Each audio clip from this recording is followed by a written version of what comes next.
My name is Liam Weingartner, and the piece of art that I will be discussing today is located at the Crystal Bridges Museum of American Art in Bentonville, Arkansas.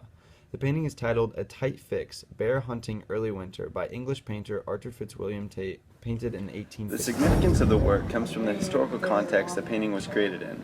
Tate depicts a scene of a standoff between a man and a bear. It symbolizes the struggle between the natural order of things and man seeking to conquer and expand. The bear comes to symbolize the struggle for the animals and Native Americans to retain their place in the rapidly expanding Anglo-American era. Arthur Tate himself was born in the early 1800s in England. At a young age, he began teaching himself certain artistic skills by recreating other paintings. He quickly began to excel in works of sport, animal, and frontier scenes. After moving to the United States, his painting, like A Tight Fix, began to arise using the Adirondacks as his muse and background for his beautifully realistic nature scenes. The basic elements of this work and this painting is that it is of a natural scene done with oil on canvas. Because of the materials used and how readily available they were, the painting does not have much in material value.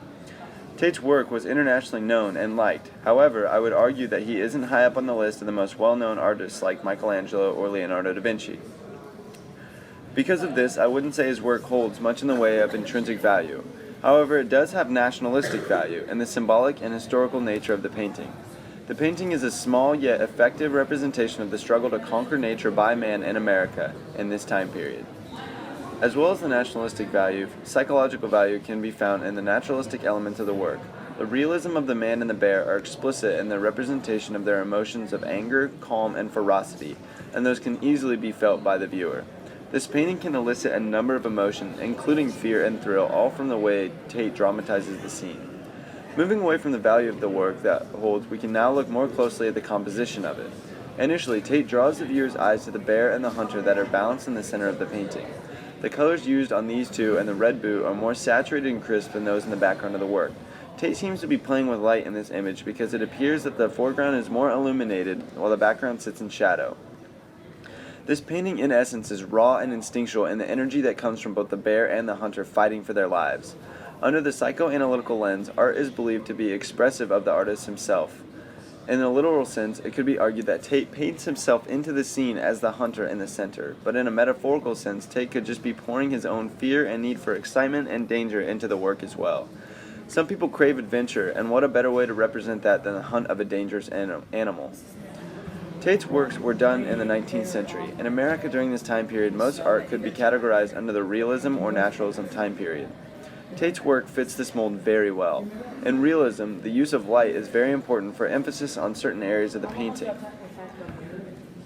Tate highlights the hunter and the bear in a ray of light which seems to emphasize the intensity of the scene.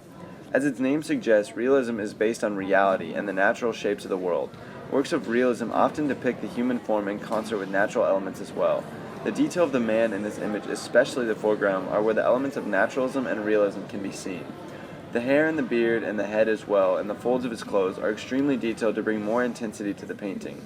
The reds seem to pop and stand out like the blood on his pants and on his boot. The bear is also extremely detailed in the wrinkles on its face and the claw on its paw.